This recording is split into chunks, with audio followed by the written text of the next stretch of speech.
À l'heure des grandes vacances sud-africaines, la petite ville de Potchefstroom entre en ébullition. L'élite de l'athlétisme européen y prépare les grandes échéances de l'année sous le soleil. Sur la piste de l'université, les coureurs suisses côtoient des athlètes slovaques ou belges.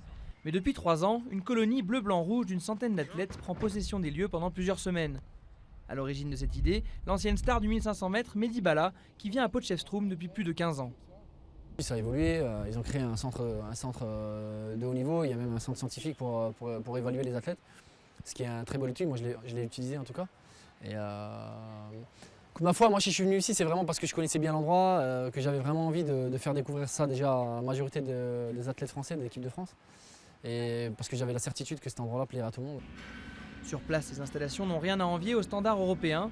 Le site a accueilli l'équipe d'Espagne championne du monde de football en 2010 et fait l'unanimité auprès des athlètes.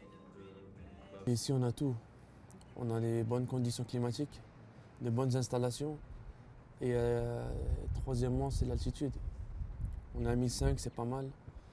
On a tout ce qu'il faut et les gens ils sont bien. On connaît tout le monde et c'est comme notre deuxième maison.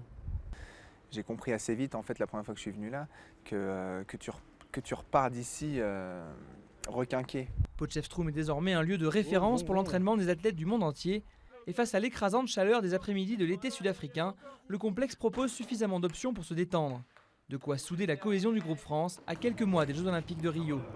On essaie de créer au mieux, c'est justement que tous les athlètes arrivent à se côtoyer, se parler, arrivent à créer des liens. Parce qu'il faut dire ce qui est, c'est pas un championnat qu'on a créé, puisque la tension est présente. Et forcément, chacun pense un petit peu à soi avant de penser aux autres. Emmener plus de 100 personnes au bout du monde à un coût, autour de 150 000 €. Et le stage est devenu indispensable. Désormais habitués des lieux, les Bleus ont déjà prévu de revenir en 2017 et en 2018.